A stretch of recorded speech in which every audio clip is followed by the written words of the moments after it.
After you have your supplies laid out just like it is in the patient handbook, we're going to go ahead and take everything out of the package.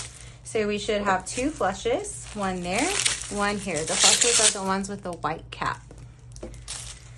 And then the heparin is the one with the blue cap. We're going to take everything out of the package and we want to get the air bubbles out of everything.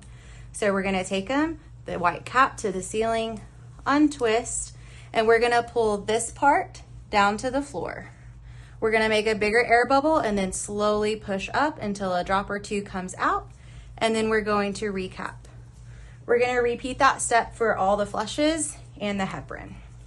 Untwist, pull down, gently push up.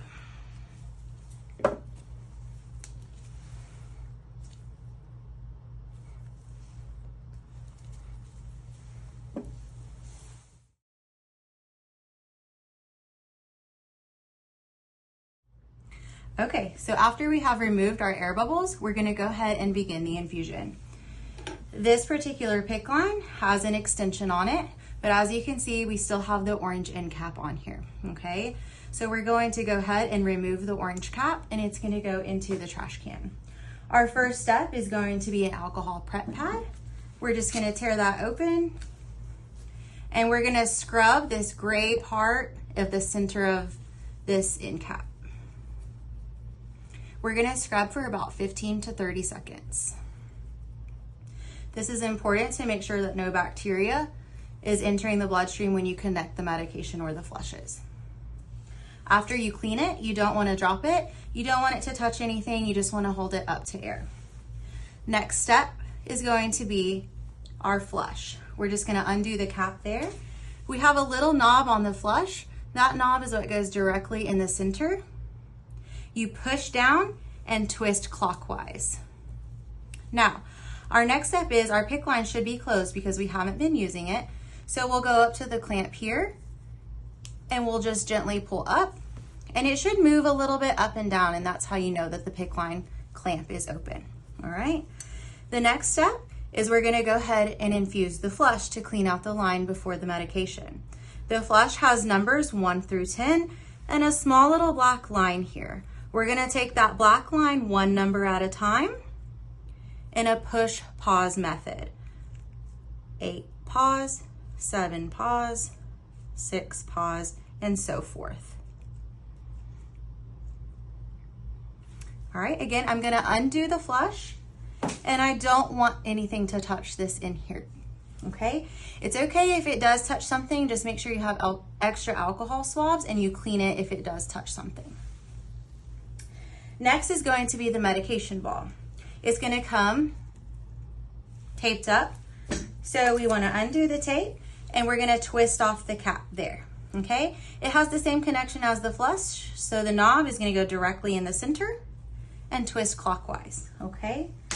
Now that it's connected, we can undo the rest of the tape here. And it's going to have another clamp here. It's the large white clamp. It's going to have 2 little ledges right here. So you're going to have the ledge closest to the ball itself. You just pull up.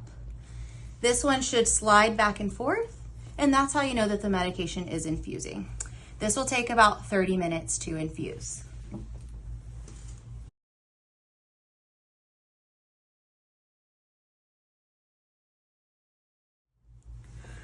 After approximately 30 minutes, the medication ball should appear flat like this, okay? After it's flat, you know that the infusion is complete. We're going to go ahead and re-clamp, and you just press down pretty hard, okay? And you should hear that click. After you hear that click, it's just time to disconnect, and it can go in the trash. Now, we always need to flush before and after the medication, and it's going to be the same process as before. Knob in the center of that part there, and then the push-pause method.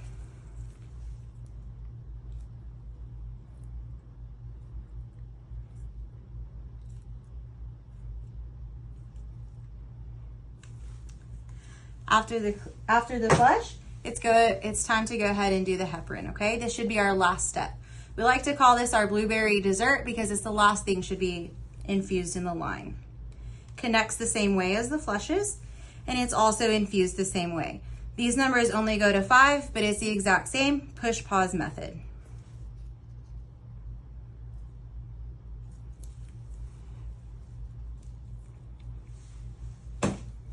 We want to go ahead and take our last alcohol swab and clean again for about 15 to 30 seconds.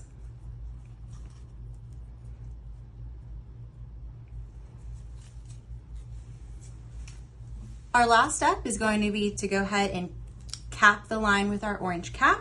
This has a little alcohol swab in the middle of it just to ensure that bacteria doesn't get on the tip of the PICC line. Just kind of punches on there. And finally, now that we've infused everything, we're gonna go ahead and clamp our PICC line, and it's closed. It should not be moving up and down, and we should have the orange cap on. And that completes your infusion.